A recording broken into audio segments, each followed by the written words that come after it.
Hi, welcome to From the Heart with Purnima Nagaraja. So your exams are done and people are asking you, how have you done?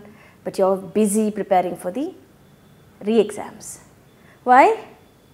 Because I might not get 60 on 60 in my class 12 exam or my class 11 exam. So if I get 59 on 60 also, I need to take an exam again. Who told you that? Oh, my college said that, right?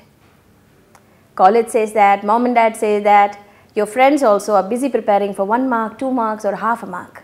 Doesn't it sound really ridiculous that we must keep doing this continuously? Where are those days where studies used to be fun? You don't know those days, do you? There's a few generations behind you where studies used to be fun, and even in those days people became doctors and engineers and astronomers, astrologers, all that they wanted to do and more.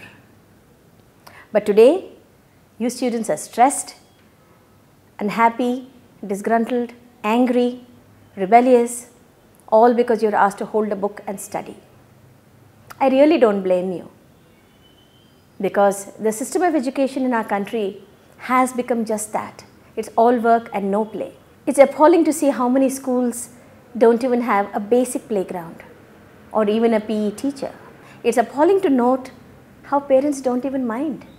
What's more appalling is that you children have become couch potatoes, and even if you have the chance to go out and play or do something, you'd rather sit at home on your phones or on the internet or, of course, under pressure with your books. We are spawning a whole generation of robotic children who don't know what they want. Very often I've asked people, what do you want to do after your 12th or after your graduation? And people say, I don't know, I'm not so sure. Why aren't you sure? Why haven't you thought about what you want to be or what you want to do with your life? Life isn't just Facebook or WhatsApp, isn't it? Or Snapchat. Life is a lot beyond that. Of course, if WhatsApp and Facebook and Google are a part of your profession, then it's fun all the way. But what if it isn't? What if you don't know what you want? I know so many people who are well into their 30s who don't know what they want, who just picked up a profession because everybody said so, and they are miserable in that profession. Do you want to be miserable all your life? No, right? You have access to www, World Wide Web. Why are you not checking out what you want to do? It's not just fun on the internet. There's lots of really good stuff on the internet that you can actually explore and read and think. If everybody put Mark Zuckerberg into a box and said, you bloody well finish Harvard, and that, or you become a doctor or you become a technical guy, you would not be sitting on Facebook and having such a good time today, right? So for that, you need to sometimes think out of the box. But before that, you need to think. So many people today are without thought, without any forward planning, without any thought about what they want to do in the future, without any ambition. Is ambition such a bad thing? Not really. Is not being ambitious also such a bad thing? Not really also. So if you say, I just want a routine job and I'm not really interested in doing great things in my life, I want a routine job with a routine salary and I want to just get on with the life, it's okay. It's really okay. You don't need to be pressured into being this great CEO of a big company. But if you want to be that CEO of a great company, do not sit by and let life pass off like that. Do something about it. Talk to your parents. When was the last time you talked to your parents and took advice on a good profession? When was the last time you sat with dad or mom and researched on the net about what a good profession means, forecasting for the future? When was the last time you did that? Or have you done it at all?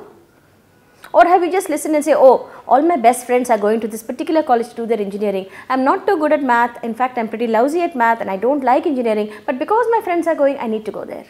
Or there are so many more who say, actually, I wanted to do this, but my parents didn't think it was a good idea, so I'm doing this. Terrible answers, all of these are. When God gave you a brain, why aren't you thinking? You can talk to your parents and say, this is what I want. How much of this can be facilitated by, my parents? So what if society doesn't quite like what I'm doing? I want to be a chef. In fact, the best chefs in the world are people who started very, very young, cooking, standing next to their grandmothers and their mothers. The greatest people in the world are people who thought out of the box and said, I don't want this conventional life. I want to do something different. Do not be couch potatoes. This generation has the largest number of obese youngsters. I think the thumb is the only organ in the body that's completely muscular and well exercised. Internet is great. This is technology and it's going to get even better. You're going to a virtual world, virtual reality, so much that the world has to offer. But if it's going to cut down your imagination, then what? At one time during my childhood, TV used to be called the idiot box. Not because the TV is an idiot, because it sparked off a generation of idiots who would just be glued to the TV and do nothing else.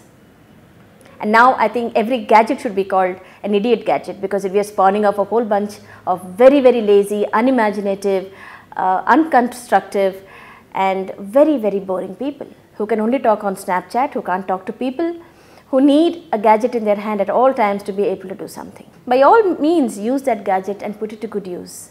But don't let it kill your mind, your thought process and your creativity. Everybody is born creative. Everybody is born with a unique talent. If nobody else recognizes it, at least you sit down and say, this is what I'm really good at. So can I pick up a profession that will use this talent of mine to good benefit? Will I also make money out of it? So then my life is made. I'm doing what I want. It's fun and games all the way. I'm also making money for it and everybody's happy. Sometimes you might have to fight for your interests. Sometimes you might have to stubbornly say, I'm sorry, I am not going to take that entrance exam. I do not want to be an engineer. I want to do this. It may or may not yield results, but at least you tried. Never stop trying. Try until the world might get sick of you trying, but you should not get sick of it, because you will succeed one day. There are so many people I know who after 15 or 20 years of practicing a profession of their parents' choice said, enough, I can't handle this anymore. I need to do something different. And then they've broken out of the box and done something really different. I know several people who are great lawyers, practicing lawyers, who went into something else. I know of great doctors who are now into filmmaking and theatre. So you don't have to practice the same profession all your life. If your passion is not in it, if your life is not in it, then find a place which makes you happy, a slot or a niche which gives you the kind of satisfaction you want. Life is all about being happy. It's not about making pots of money. It's not about just towing the line because the whole world is doing it. It's about finding your niche, holding on to that niche, excelling at that particular chosen niche, and then being happy for the rest of your life. Make happiness a part of your life. Make happiness your agenda, because that is what will take you through life. It's not your profession, it's not your job, it's not your big expensive car or your status. There are so many people who have all of that and more and are extremely unhappy in life. You might probably have nothing, but if you're happy, I think it's a life really well lived. For that, start talking to your parents today. Start reading today. Discuss your ambitions today. Write them down, document them. Look at it and say, okay, is this what I want to do? 1 year later, it may not be what you want to do. Maybe a year later, it might be something different, but keep documenting it and look at it and say, okay, these are all the things I wanted to do, now what next? Sometimes, I know as a child, when I was writing a diary, I would always say, I want to be a doctor, I want to be a doctor. And today, yes, I am a doctor. I can work 15 hours a day and not be tired because it's something I really love doing. But had I become an engineer, I'd probably be miserable. So you see, following your dreams, following your ambitions is very important. But for that, you must have an ambition, have an idea of how to go about it. What are the courses available to fire your ambition and to stay happy throughout your life? Ultimately, when your parents see you really happy doing all the things that you wanted to do, they will be happy too. It's okay once in a while if you prove them wrong. It's okay once in a while if you say that, probably your judgment is very sound and you really care for me and I know you love me very much, but my heart is not in this, please listen to me. They will listen, believe me. But for that, you have to know what you're talking about. So pick up your internet, pick up your gadgets, exercise your thumbs in the right direction. Look for all the wonderful things that you want to do and do them. See you sometime soon again.